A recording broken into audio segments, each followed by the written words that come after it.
Hello students, welcome to रोशन की class YouTube channel. दोस्तों, आप सभी का आज की इस सूक्ष्म पाठ्य योजना की वीडियो में एक बार फिर से बहुत बहुत स्वागत है। आज की सूक्ष्म शिक्षण पाठ्य योजना की वीडियो में आप लोगों के लिए लेके आया हूँ यहाँ पे सामाजिक अध्ययन की सूक्ष्म पाठ्य योजना, और कौशल होगा हमारा आज का प्रस्तावना कौशल। क्योंकि सबसे ज़्यादा दिक्कत आप लोगों को प्रस्तावना कौशल में होती है, इसलिए मैं आप लोगों के लिए एक अच्छी वीडियो यहाँ पे बना के ले आया हूँ, जिससे आप लोगों को प्रस्तावना कौशल के ऊपर अगर आप लोगों को यहाँ पे लिखना हो सूक्ष्म पाठ्य योजना सामाजिक अध्ययन का, तो आप आसानी से लिख सकें। तो अगर वीडियो देखिएगा, अगर आप लोगों को वीडियो अच्छी लगे तो प्लीज़ वीडियो को लाइक ज़रूर करिएगा दोस्तों। और अगर ऐसी वीडियो आप लोगों को डेली बेसिस पे देखनी है, पाठ्य योजना से रिलेटेड कंटेंट आपको डेली बेसिस पे प्रोवाइड किए जाते हैं। सूक्ष्म शिक्षण पाठ्य योजना की वीडियो आप लोगों को डेली बेसिस पे दिए जाते हैं। सीटेट की कंप्लीट क्लास यहाँ पे फ्री में आप लोगों को कराई जा रही है। शाम को लाइव क्लासेस चल रहे हैं 7 बजे, तो उसको भी आप अटेंड कर सकते हैं। तो अगर डेली बेसिस पे अगर आप लोगों को ऐसी वीडियो देखनी है तो रोशन की क्लास यूट्यूब चैनल को सब्सक्राइब कर लीजिए, साथ ही साथ बेल आइकन जरूर दबा के रखिए, जिससे मैं आप लोगों की हेल्प के लिए कोई वीडियो बनाता हूँ तो उसके बारे में आप तक बिल्कुल फ्री में नॉलेज नोटिफिकेशन पहुँचती रहे। तो चलिए देर नहीं करते हैं, स्टार्ट करते हैं आज की सूक्ष्म पाठ्य योजना। सबसे पहले आप सभी को पता है सूक्ष्म शिक्षण या फिर आपके कॉलेज वाले कहें कि माइक्रो टीचिंग लिखना है, दोनों में से एक चीज़ लिखिएगा। उसके बाद देखिए यहाँ पे लिखना होता है कौशल।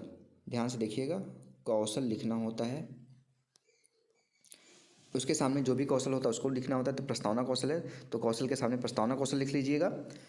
कक्षा 7वीं है, विषय सामाजिक अध्ययन का है, कालांश दूसरा है। आप जिस पीरियड में जाएंगे उसकी नंबरिंग करिएगा, या ऐसा नहीं कि यहाँ पे दूसरा लिखा है तो दूसरा ही लिख दीजिएगा। कालांश का मतलब होता है जिस पीरियड में आप जाते हैं उसकी नंबरिंग करनी होती है। तो ये बच्चा सेकंड पीरियड में गया होगा तो सेकंड लिखा है। फर्स्ट में जाएंगे आप तो फर्स्ट लिखेंगे, थर्ड में जाएंगे तो थर्ड लिखिए, फोर्थ में जाएँ तो फोर्थ लिखिए, अपने अनुसार लिखिएगा उसको। उसके बाद दिनांक लिखना है, जिससे ये पता चलता है आपने किस डेट में कौन सी सूक्ष्म पाठ्य योजना पढ़ाई है। और समयावधि आप देख सकते हैं 5 से 10 मिनट लिखा गया है, क्योंकि समयावधि आपके कॉलेज के ऊपर डिपेंड करता है कि वो कितना समय आपको पढ़ाने के लिए देते हैं। कहीं कहीं पे 5 मिनट दिया जाता है, कहीं कहीं पे 8 मिनट दिया जाता है, कहीं कहीं पे 10 मिनट दिया जाता है, लेकिन मानक समयावधि की बात की जाए तो वो होती है 7 मिनट की। ठीक। अब इसके बाद आप देखिए हमारा जो आज का प्रकरण है वो है जैन धर्म के महाव्रत। जैन धर्म के महाव्रत, इसके बारे में तो आप सभी को पता होगा, महाव्रतों के बारे में नियम कानून जो जिससे जैन धर्म जो उन्होंने कहा था महावीर स्वामी ने। तो ये हो गया आज का हमारा प्रकरण। अब चलते हैं हम प्रश्नों के ऊपर। क्रम संख्या एक कॉलम बना लीजिए, कलर चेंज कर लेता हूँ जिससे आपको देखने में आसानी हो। क्रम संख्या बना लीजिए। छात्राध्यापक क्रिया का एक कॉलम, दूसरा कॉलम छात्र क्रिया का। यहाँ पे घटक का आपको कॉलम बनाना है। श्यामपट्ट कार्य का कोई मतलब यहाँ पे ज़्यादा नहीं होता। ठीक है, घटक लिख लीजिएगा इसको, या फिर प्रयुक्त घटक लिखवाएंगे आपके कॉलेज वाले। यहाँ पे प्रस्तावना कौशल में किन किन बातों का ध्यान रखना होता है उसको पहले ध्यान से देख लीजिए। यहाँ पे सबसे पहले ध्यान रखना ये होता है कि बच्चों के पूर्व ज्ञान के ऊपर आधारित प्रश्न होने चाहिए, यानी कि प्रश्न जो है बहुत सरल भाषा में होने चाहिए, सिंपल होने चाहिए, कॉम्प्लिकेटेड क्वेश्चन नहीं होने चाहिए। दूसरा, प्रश्नों के क्रम में क्रमबद्धता होनी चाहिए, यानी कि पहले प्रश्न का जो उत्तर आया, जैसे यहाँ पे पहले प्रश्न का ये आंसर आया उससे दूसरा प्रश्न बनेगा, फिर इसका ये आंसर है उससे तीसरा प्रश्न बनेगा, यानी कि प्रश्नों का जो उत्तर आएगा उससे प्रश्न अगला बनाएंगे। तीसरा ये ध्यान रखना होता है कि कम से कम 3 प्रश्न पूछ के अपना प्रकरण निकलवा सकते हैं, लेकिन अगर आपके कॉलेज वाले कहते हैं कि 5 प्रश्न ही पूछिए तो 5 प्रश्न कम, ज़्यादा से ज़्यादा 5 से 6 प्रश्न पूछा जा सकता है अपना प्रकरण निकलवाने के लिए। इतनी बातों का आपने ध्यान दिया। अब चलते हैं हम प्रश्नों के ऊपर। पहला प्रश्न देखिए यहाँ पे बच्चों से आप करेंगे, बच्चों हम किस देश में रहते हैं? बच्चे बोलेंगे हम भारत में रहते हैं। और जो बच्चों का आंसर लिखिए ना, जैसे यहाँ भारत लिखा है तो पूरा लिखिए हम भारत में रहते हैं, जिस तरह से बच्चे आंसर दें। दूसरा यहाँ पे आंसर फिर क्वेश्चन बनेगा, भारत देश के मुख्य धर्म कौन कौन से हैं, या फिर भारत देश के में कौन कौन से धर्म के लोग रहते हैं। तो बच्चे बोलेंगे मुख्य धर्म पूछ लेंगे तो बच्चे जैन धर्म नहीं बता पाएंगे, इसलिए यहाँ पे बोल दीजिए भारत में किस धर्मों के लोग रहते हैं। तो बच्चे बोलेंगे हिंदू, मुस्लिम, सिख, ईसाई, बौद्ध, जैन, ये इन सब धर्मों के लोग यहाँ पे रहते हैं, तो ये बच्चे बता दिए जाएंगे। फिर तीसरा क्वेश्चन वहाँ पे बनेगा, जैन धर्म के 24वें तीर्थंकर कौन थे। तो बच्चे बोलेंगे इतना नॉलेज होगा उनको जैन धर्म के बारे में, तो वो आराम से बता दिए जाएंगे कि 24वें तीर्थंकर थे जैन धर्म के महावीर स्वामी।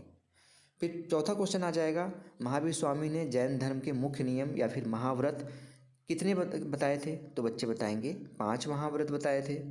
फिर पांचवा क्वेश्चन आ जाएगा, 5 महाव्रतों के बारे में विस्तार पूर्वक बताओ। बच्चे नहीं बता पाएंगे, समस्यात्मक क्वेश्चन हो जाएगा। जैसे समस्यात्मक प्रश्न होता है, आप सभी को पता है, आपको अपना उद्देश्य कथन बोलना होता है क्लास में। उद्देश्य कथन का मतलब होता है कि आपको उस टॉपिक के बारे में जो पढ़ाने वाले हैं बच्चों को वो बताना होता है बोल के। तो यहाँ पे देखिए इस तरीके से बोलेंगे, बच्चों आज हम जैन धर्म के महाव्रतों का अध्ययन करेंगे। ठीक है, अब बच्चों को पता चल गया है कि उनको आप जैन धर्म के महाव्रतों के बारे में पढ़ाने वाले हैं।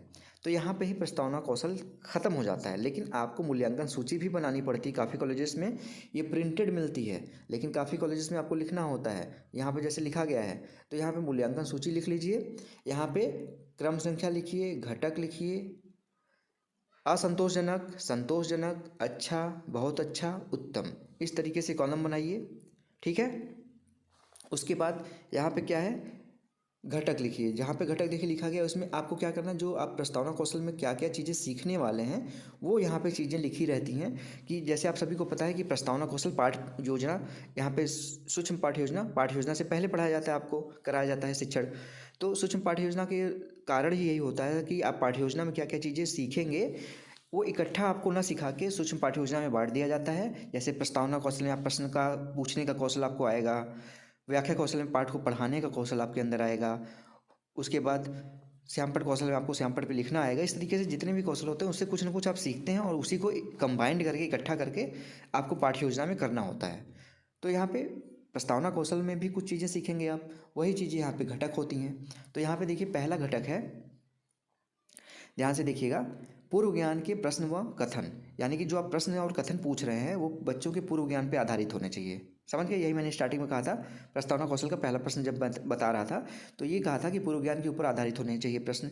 यानी कि बच्चे अगर कक्षा 7 में है तो कक्षा 6 के लेवल का प्रश्न पूछना है आपको, कक्षा 10 में है तो कक्षा 9 के लेवल का प्रश्न पूछना है। ऐसा नहीं कि कक्षा 6 का बच्चा आप पढ़ा रहे हैं आप और उससे कक्षा 10 का क्वेश्चन पूछ रहे हैं।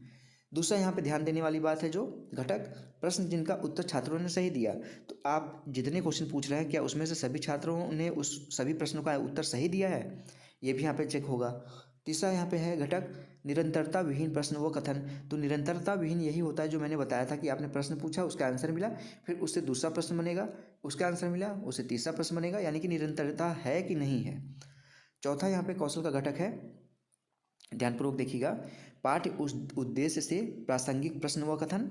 आप जैसे इतिहास पढ़ा रहे हैं, भूगोल पढ़ा रहे हैं, नागरिक शास्त्र पढ़ा रहे हैं, जो भी सब्जेक्ट पढ़ा रहे हैं उसी से रिलेटेड वो प्रश्न पूछ रहे हैं। ऐसा तो नहीं आप पढ़ा हिंदी रहे हैं और पूछ मैथ का क्वेश्चन रहे हैं।